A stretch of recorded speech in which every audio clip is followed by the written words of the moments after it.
Hey Bowtie Nation, Joseph Hogue here with your weekly stock market update, 9 a.m. Eastern every Monday morning with the stocks to watch and the stock market news you need to know. And Nation, I have never made this channel political and never will, but my job as an analyst is to be ahead of the market, and whether you like it or not, the odds are very high that Trump will be elected president in November. With the odds of a Republican sweep in Congress also building, one GOP policy group has just outlined its wish list for rewriting the country. Project 2025 is that 900-plus page blueprint with some of the biggest changes America has seen in over 100 years. Some of those changes are going to be good, some maybe not so good, but all that will affect you. This video is going to be a little longer than usual because there are some major changes here that you need to see, including handing Social Security off to companies like Goldman Sachs and BlackRock. Yes, it is in there, and I'm going to show you exactly where. I'm going to detail the biggest changes, how it's going to affect your money and your investments, and how to be prepared, along with the stocks I'm watching this week, and important updates to Tesla, IBM, and America Airlines. But first, if you want to see the 5 stocks I'm buying for the next 30 years, my forever stocks, look for the link I'll leave in the description below. It's a free report I put together with the Motley Fool, some of the biggest stocks in my portfolio. These are the stocks I'm following in major multi-year themes, with one of the picks up 100% and the group up an average 94% last year alone. That report is totally free. You're going to see the first stock immediately, and they'll email you their full report with the other stocks. It's an easy way to support the Let's Talk Money community and see some of my favorite stocks to buy, so look for that link in the description or just click the QR code here. Back to our main topic, and before I explain Project 2025, what it is and exactly how it could affect your money, I want to again say that this is not going to be political analysis.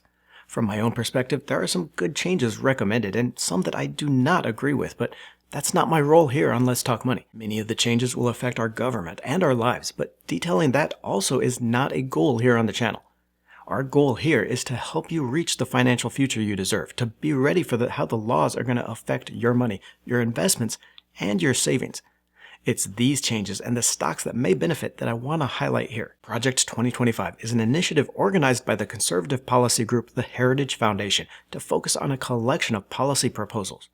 Think of it like a Republican wish list, and it's not just a couple of bullet point ideas. This is an enormous 900-plus page roadmap to a rewritten America, and while Trump has distanced himself in some Truth Social posts, those writing Project 2025 would have key roles in the second administration.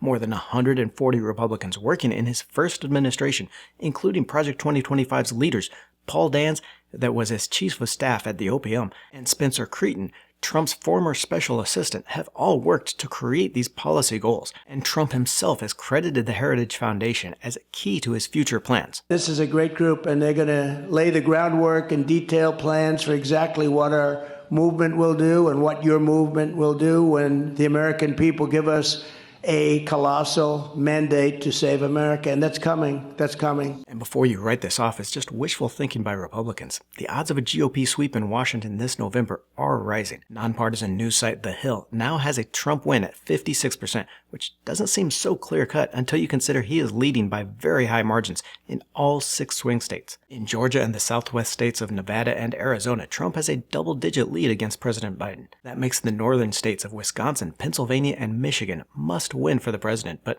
current polling puts those firmly in Trump's favor as well. Besides the presidency, the GOP is also now favored to increase its majority in the House and maybe to take control of the Senate, giving the party complete control, along with the strongest conservative leaning in the Supreme Court has had in decades. Now again, not all the policy proposals in Project 2025 are bad, and not all are good, but they will all mean big changes, and you need to be prepared.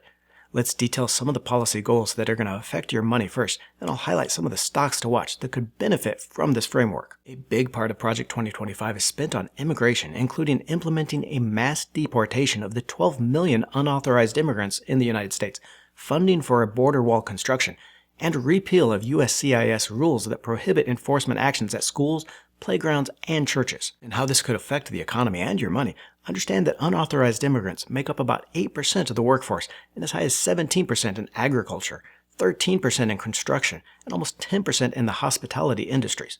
Loss of this part of the workforce would likely drive higher wages and lower profits for companies in that space, as well as force some of those costs onto the consumer. Now, the lower profitability would hit stocks from Archer Daniels to Cal Maine Foods Conragra Brands, and Tyson Foods. Project 2025 would also decrease funding for food stamp and other low-income programs, as well as setting work requirements for recipients of the SNAP and the TANF programs. That could mean lower disposable income for that segment of the population that could hit discount stores like Dollar General and Ross stores. In banking, Project 2025 would see an elimination of the Consumer Financial Protection Bureau and parts or all of the Dodd-Frank Act implemented after the financial crisis. This could open the way for bank stocks and lenders to hold less reserves, as well as other changes, so I'd watch these big players like JP Morgan to benefit. The policy plans also slash federal money for research and investment into renewable energy, rolling back all policies from the Biden administration. Here, oil producers like Diamondback Energy and Devon Energy are already highly cash flow positive with oil around $80 a barrel, and in fact, could be about to announce big increases in dividends when they report their earnings. These companies in oil exploration and production would get an extension to fossil fuel usage and bid up their share prices. Legacy automakers like Ford and General Motors, both reporting earnings this week, would also see less competition from EV makers. Probably the biggest change from Project 2025 would be a two-tiered tax system. Instead of the current rates from 10% to 37% in 7 income brackets, a 2-bracket system of 15% and 30% would be implemented. Those making under about $168,000 would pay that 15%, while those over would pay the 30% rate. Now, on the face of this, that would benefit those making between $45,000 to $168,000 because they'd then pay the 15% rate instead of 22 or 24%, while also benefiting those making over $182,000 a year because it would cap their taxes at 30% instead of up to 37% now. The change would see those making less than $44,000 paying more taxes though, as their rates go up from 10 or 12% to 15% a year. Along with this, Project 2025 would simplify the tax code by eliminating most deductions, credits, and exclusions, like the credit for state and local taxes paid. For investors, well, some investors, the project would also reduce capital gains taxes. Right now, those with an income over $510,000 individually or over $612,000 married pay a 20% tax on capital gains, while those making under a certain amount pay no taxes at all. Under Project 2025, capital gains taxes for all investors would be 15%, so those now paying the 20% rate would pay less, while those in that 0% bracket would pay more. A new consumption tax would also be established at a national level. Right now, state sales taxes range from about 5.5% to above 9% in parts of the Southeast. While it doesn't state what that rate might be, addition of a national sales tax would probably add at least 3% or more. Besides that hit to your wallet, this could also hit stocks of those budget-focused companies, as it would disproportionately hit the finances of those spending more of their paycheck rather than saving some of it. The combination of the changes in tax rates, so both income and capital gains, as well as the consumption tax, should benefit retailers of luxury goods relative to those selling discount products. Now, you could argue benefits of a growing economy and other effects, but the policies themselves clearly favor higher income individuals on lower taxes and those that save or invest a larger portion of their income. So here I would be watching stocks like LVMH, Tapestry, TPR, and maybe Burberry Group. Another big change here that could affect the legacy automakers like Ford and GM, as well as some of the heavily unionized sectors, is reduced power for collective bargaining and union groups. Project 2025 outlines throughout the document a plan to decertify unions at the federal level.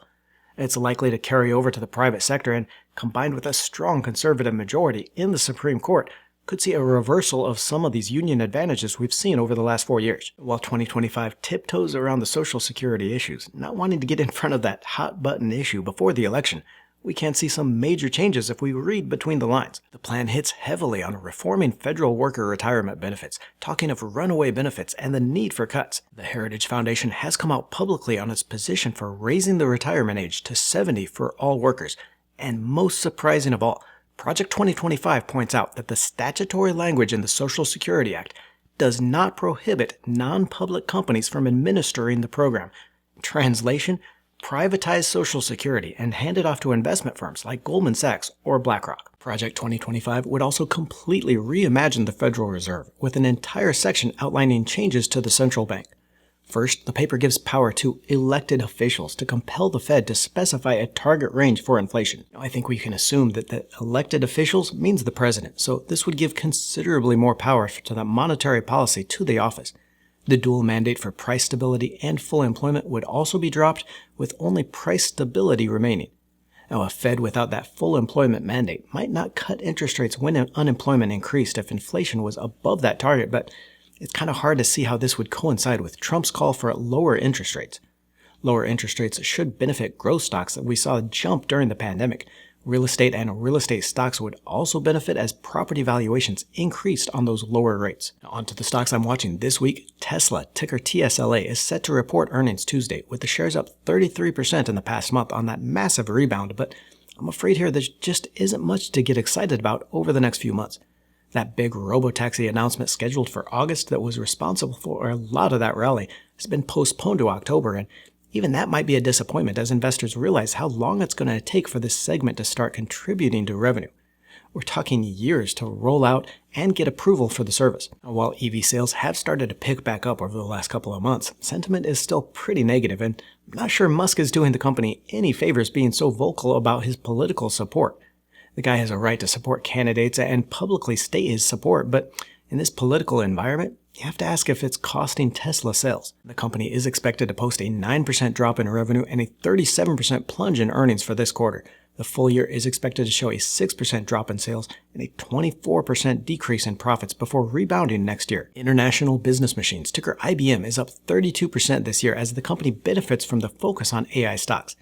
Now, I started recommending the shares last year as an undiscovered beneficiary of that boom and still think it's a long-term undervalued play, though we could see it give back some of those recent gains. Enterprise AI provider Salesforce Inc., ticker CRM, shocked the market in May with a warning on revenue and profits and brought a 20% drop in the stock, its worst day plunge ever. Now, there is a chance that IBM kind of reiterates that warning on IT spending over the next few quarters, so I'd be covering my investment and maybe taking some profits in IBM short term. American Airlines Group, ticker AAL, also reports earnings on Thursday after last week's major outage grounded flights worldwide. While the outage was not American's fault and shouldn't hit the bottom line much for the third quarter, I'm not expecting any big surprises to the upside in AAL either. Despite a record summer travel season, airlines have struggled under higher wage costs and just inefficiency that have lowered profits. Income for the second quarter is expected lower by 45% from last year to $1.06 per share on a 2.4% increase in revenue. While earnings are expected to rebound next year and the stock is trading very cheap here on a price-to-earnings basis, I think it may still be too early to catch this rally here. New York Community Bank Corp, ticker NYCB, is up 28% over the past month as investors hope that the regional bank can orchestrate a turnaround under new management and from a billion-dollar injection from an investor group led by Steven Mnuchin. Now here, on a valuation basis for banks, you want to use the book value per share, which was estimated around $6.05 in the first quarter. That would be just over $18 a share after the 1-for-3 reverse split the company recently went through, which means the shares at $11 each are trading for about 0.61 times price to book value. Now that's not extremely cheap as we've seen earlier in the year, but is still well below the 1x multiple that we like to see for a healthy bank.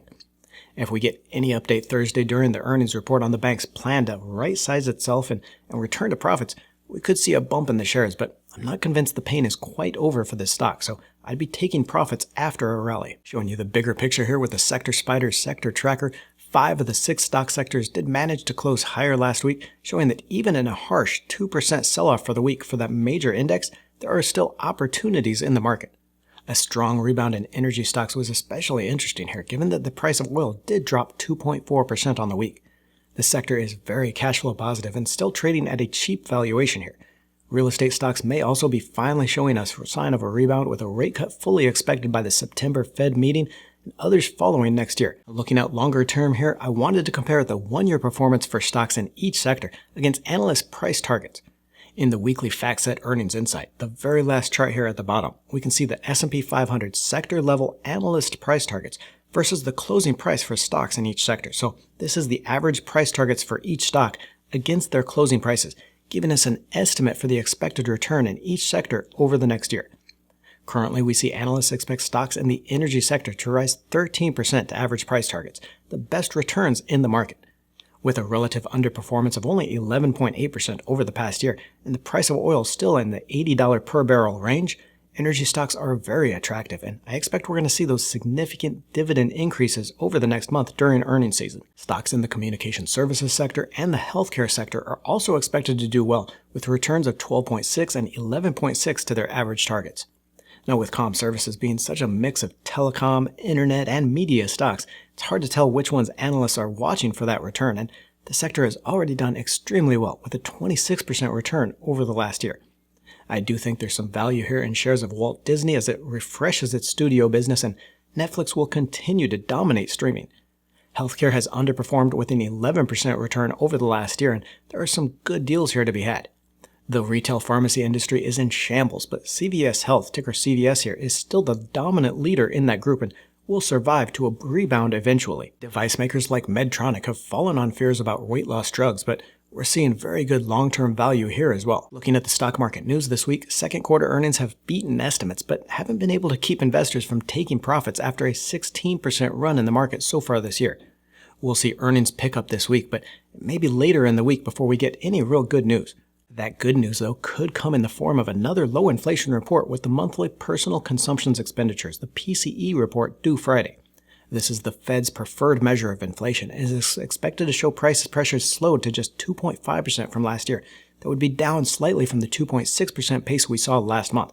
If the report does come in as expected or lower, it would confirm that trend that we've seen over the last couple of months and put a July rate cut from the Fed back on the table, while virtually guaranteeing a cut in September. Get your free report and see the stocks I'm buying for the next 30 years. My forever stocks, up an average 94% last year alone. Or click on the video to the right to see the monthly dividend stock every investor needs to buy. Don't forget to join the Let's Talk Money community by tapping that subscribe button and clicking the bell notification.